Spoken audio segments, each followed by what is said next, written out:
Bonjour à vous, je suis ravie de vous retrouver dans cette vidéo. Aujourd'hui, nous allons parler de chiffres. On va commencer avec quelque chose de tout simple, comment dire son numéro de téléphone. Et en plus, je pense que vous vous compliquez la vie par rapport à ce qui se fait normalement. On va voir ensuite comment parler de l'heure, de date et même de prix. Alors pour donner un numéro de téléphone, déjà, on va devoir nous poser cette question, ou on vous posera cette question. What's your phone number? What's your phone number? What's your phone number? Pour répondre, il vous suffira de dire it's ou it is, mais on aura plutôt tendance à l'abréger en it's. Et vous allez donner ensuite votre numéro de téléphone. Sachez que en Angleterre, au Royaume-Uni, dans les pays anglophones, on ne dira pas les chiffres 2 par 2 comme c'est le cas en France, 06 83, mais on les dira un par un. Donc ici, si vous donnez un numéro de téléphone, on va commencer par celui-là. Vous direz 36 92 58 47. Donc c'est beaucoup plus facile que ce qu'on ferait en français. Donc vous n'aurez pas à dire 36, 92, etc., etc. Dites bien les chiffres un par un. Notez bien que si vous donnez votre numéro de téléphone français, il faudra penser à donner l'identifiant international devant. Si vous dites 06, 06, 83, etc., etc., la personne ne pourra pas forcément vous contacter si elle a elle-même un numéro de téléphone en anglais ou américain ou si elle a une carte SIM d'un pays anglophone ou d'un pays étranger de toute façon. Donc il faudra bien penser à donner le numéro d'identifiant international. Donc vous pourriez dire it's plus 33 6 et vous continuez. Donc votre numéro de téléphone c'est 06 ou 07, etc. Vous enlevez le 0 et vous donnez la suite comme ça. Donc vous diriez what's your phone number? It's plus 336 et vous donnez les chiffres un par un. Pour l'exemple ici, vous avez un 0, notez que vous pourriez dire 0 ou plus communément dire comme si c'était la lettre O. Donc pour lire ce numéro de téléphone, vous pourriez dire 5059 ou 5059. Mais notez que 0 est plus long et moins utilisé que juste O. Donc pour dire un 0 dans une suite de chiffres, vous aurez seulement à dire O comme si c'était la lettre O. Donc pour la totalité, on pourra dire 5059 3317. Notez que deux fois le même chiffre peut se donner de deux façons. Soit vous dites deux fois la même chose, 337711. Vous pouvez également dire double 3. Double 3. Un tout petit peu de vocabulaire pour parler de téléphone en général. Vous avez le mot mobile phone qui est utilisé en Grande-Bretagne pour dire un téléphone portable. Aux États-Unis, on dira a cell phone. A cell phone. Vous avez ici trois verbes qui peuvent vous être utiles pour parler de contacter quelqu'un par téléphone. To call someone. To call someone, ou on pourra dire to call someone back pour dire rappeler quelqu'un. To call someone, appeler quelqu'un ou appeler quelqu'un au téléphone. To text someone, si vous dites à la personne text me, vous lui dites envoyez-moi un SMS, qui sera la même chose donc que send me a message. Text me ou send me a message sera donc la même chose. On va voir maintenant comment dire une date. On va commencer par comment la dire à l'oral. Sachez dans un premier temps que lorsque vous donnez le jour du jour, donc un chiffre, si vous dites le 1er, le 2 décembre, le 25 décembre, etc. En anglais, on va tout le temps utiliser ce qu'on appelle les ordinaux. Donc on va dire le 1er décembre, mais on va dire également le 2e, le 3e décembre, je suis née le 5e avril. Donc vous les avez ici, les trois premiers sont irréguliers. First, second, third. Ici, vous avez ensuite fourth, fifth, etc. Donc ensuite, vous avez tout le temps à mettre le petit TH. Quand on repart à 21, 22, 23, on va retrouver ce qu'il y a ici. Donc 21st, par exemple, the 21st century, le 21e siècle. Pour donner une date, si par exemple, on vous pose la question when were you born? When were you born? Quand est-ce que vous êtes né ou quand est-ce que tu es né? Vous avez deux choix dans la réponse. Soit aux États-Unis, utilisez cette façon-là en donnant le mois d'abord. I was born March 7th. I was born March 7th. Donc chaque fois que vous donnez une date aux États-Unis, vous allez commencer par le mois et ensuite vous donnerez le numéro. Si vous êtes au Royaume-Uni, vous entendrez I was born on the 7th of March. Et il faudra bien utiliser tout ça, qu'on n'utilise pas, qu'on ne trouve pas ici lorsqu'on entend une date aux États-Unis. Donc vous n'avez pas besoin de dire on March the 7th ou quelque chose comme ça. Vous avez seulement à dire le mois et le numéro derrière. I was born March 7th ou I was born on the 7th of March. Une petite subtilité dans le format des dates qu'on utilise aux États-Unis ou en Angleterre. En Angleterre, c'est exactement comme chez nous. Si vous lisez ces dates, ça vous donne jour, mois, année. Donc ça vous donne the 12th of March 2020. Par contre, si vous êtes aux États-Unis, c'est inversé par rapport à chez nous.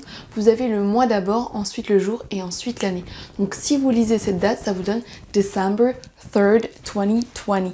Donc faites attention, si vous allez aux États-Unis par exemple en voyage et que vous devez remplir un formulaire aux douanes pour mettre les dates de votre séjour, vous allez voir certainement quelque chose comme ça. MMDDYYY qui correspond à month, day, year. Donc vous voyez bien qu'on met le mois d'abord et ensuite le jour. En Angleterre, on fait comme chez nous, c'est la date, le jour d'abord, ensuite le mois et ensuite l'année. Je vous ai écrit ici la façon dont on écrirait la date. Si on doit la prononcer, on ne dira pas December 3, mais toujours December 3rd. Il faudra bien ajouter l'ordinal ici. Et en Angleterre, on va rajouter on the 12th of March. Donc vous voyez que tout ça, on ne l'écrira quasiment pas. Vous allez devoir dire par contre à l'oral on the 12th of March 2020. Donc là, vous n'avez rien à ajouter par contre. On va voir maintenant comment lire une année. Pour la plupart des cas, on va pouvoir couper l'année en deux et dire les deux chiffres de façon consécutive. Ici, on va dire 1973, donc littéralement 1973. Là, on aura 1954. À partir de 2001, vous avez deux alternatives. Soit vous faites de la même façon en disant 2010, 2010, qui veut dire littéralement 20 et 10. Vous pourriez également dire 2010, 2010, qui veut dire 2010. Ici, c'est un petit peu différent. Vous n'allez pas dire 2004, mais vous allez dire 2004. Donc, vous allez utiliser le même O que quand on donne un numéro de téléphone. Donc ici, vous avez le choix entre 2004, 2004 ou 2004. Parce que si vous disiez 24, vous diriez 24 et pas 2004. Pour 2020, vous l'avez entendu tout à l'heure, on peut dire 2020, 2020, qui sera plutôt avec un accent américain. Si vous voulez avoir un accent un peu plus neutre, vous pouvez dire 2020 sans problème, comme le diront les Britanniques. Donc littéralement 2020 pour dire 2020, mais on pourrait également entendre et utiliser 2020, 2020, qui veut dire 2020 également. On va maintenant voir pour donner l'heure. Vous allez poser la question What time is it? What time is it? Pour demander l'heure. Vous répondrez tout simplement It's plus l'heure qu'il est. Si c'est une heure pleine, par exemple 10h, 8h, 20h, vous avez le choix entre ces alternatives. It's 10, on pourrait le dire tout seul. It's 10 o'clock. It's 10 o'clock. O'clock ne sera utilisé que lorsque l'heure est pleine. S'il est 10h15, on ne pourra pas utiliser o'clock. Vous pouvez également dire It's 10 a.m. It's 10 a.m. s'il est 10h du matin. It's 10 p.m. s'il est 22h, donc s'il est 10h du soir. On vous a souvent dit à l'école que lorsque c'est de ce côté-là de l'horloge, on va dire past, de l'autre côté on dira to. Par exemple, pour 10h15, on dira quarter past 10. Quarter past 10, littéralement un quart après 10h. Mais notez qu'on pourra dire également de façon plus simple 10:15. 10:15. Il vous suffira, comme là pour dire une année, de dire 10, 15 ensuite. De même ici, vous avez le choix entre quarter to 10, littéralement 15 minutes, un quart d'heure avant 10h, ou de façon beaucoup plus simple, 9:45. 9:45, qui littéralement veut dire 9:45. Lorsque vous voulez dire la demi ou 10h30, vous avez deux alternatives. Soit half past 10, qui veut littéralement dire la moitié passée de 10. Vous pouvez également dire 10:30. 10:30. Là aussi, vous dites seulement 10:30 et on vous comprendra parfaitement. Attention, en France, on va dire 13h ou 1h, 22h ou 10h du soir. Aux États-Unis, vous n'entendrez jamais dire 22 ou 13, etc. On n'utilise pas le système sur 24 heures, mais bien seulement sur 12 heures. Si vous voulez dire 22 heures le soir, vous ne direz jamais 22, ça n'existe pas, on ne vous comprendra pas. Dites bien 10 ou 10 p.m. Lorsque le contexte est clair et que vous savez parfaitement si c'est le matin ou l'après-midi, vous n'êtes pas obligé de rajouter p.m. pour l'après-midi et a.m. pour le matin. Par exemple, si quelqu'un vous dit « Do you want to go out for a drink tonight ?» Do you want to go out for a drink tonight? Est-ce que ça te dit d'aller boire un verre ce soir? Vous continuez votre conversation et la personne vous dira What about 10? What about 10? et si on y allait à 10h ou 22h. Ici, c'est clair qu'on parle de la soirée. Vous allez boire un verre le soir parce que vous avez bien dit tonight avant. Donc, on sait que c'est le soir. Vous n'avez pas besoin de dire what about 10 p.m. What about 10 sera donc ici suffisant. Si par exemple vous êtes au travail et que votre collègue vous rappelle que vous avez une réunion à 10h le matin, si la personne vous dit remember that we have a meeting at 10, remember that we have a meeting at 10, la personne n'a pas besoin de vous répéter 10 a.m. ou 10 this morning. C'est clair que la réunion est ce matin à 10h et qu'elle ne sera pas ce soir à 22h. Pour dire 13h27, vous ne direz jamais 13 hours 27 ni 13:27, vous direz soit 1:27, 1:27, 13h27 ou 27 past 1, 27 past 1. On va maintenant voir quelques phrases qui pourraient vous être utiles pour parler de temps. La première, lorsque vous dites be on time, vous dites à la personne sois à l'heure. À l'inverse, vous pourriez dire don't be late, qui est ne sois pas en retard. Notez qu'il faut utiliser la préposition at lorsqu'on parle de l'heure. Par exemple, the meeting is at 3 p.m. The meeting is at 3 p.m. Et notez qu'en disant 3 p.m., vous dites 15 heures. Vous pourriez dire let's meet at, on retrouve at ici, at 7 sharp. Let's meet at 7 sharp. Sharp veut normalement dire coupant, aiguisé, mais ici 7 sharp veut dire à 7 heures pile. Vous pourriez dire également I leave around 8 a.m. I leave around qui veut dire à peu près, et vous dites l'heure ensuite. I will leave around 9 a.m. Maintenant, on va voir comment parler d'un prix. La question pour demander le prix de quelque chose est celle-ci. How much does it cost? How much does it cost? Et vous pourriez également trouver how much is it? How much is it? Pour répondre, vous pourriez dire it's plus votre prix. Vous avez deux alternatives, soit $10.50, $10.50, $10.50 ou $10.50, $10.50. Ici, on aura 15 euros 20, 15 euros 20 ou 15 euros and 20 cents. 15 euros and 20 cents. Notez deux subtilités. En anglais, on va placer le signe de la devise devant le prix.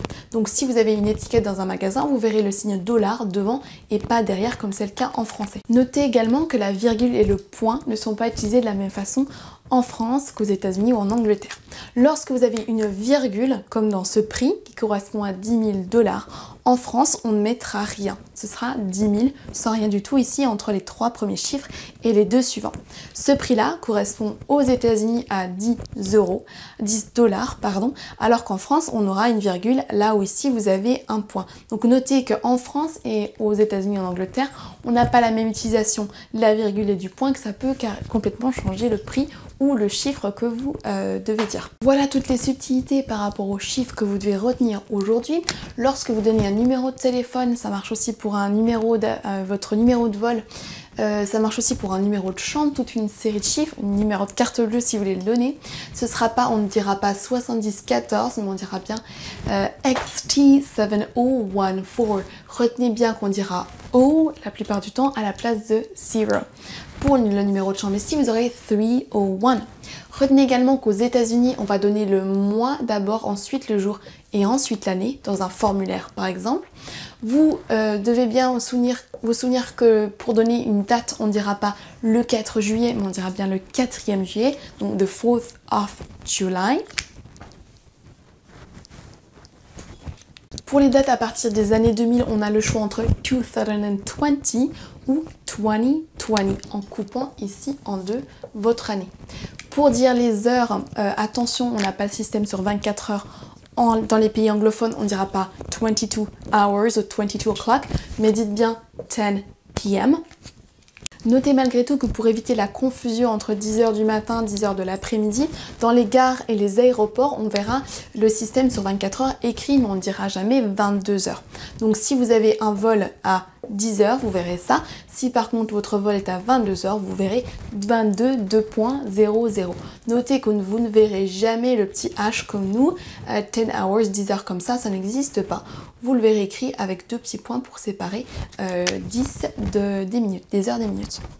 Pour les prix, attention, mettez bien la devise devant et le petit point ici correspond en fait à une virgule. Là, on parle de 2 livres 5 centimes, alors qu'ici, on parle bien de 10 300 €.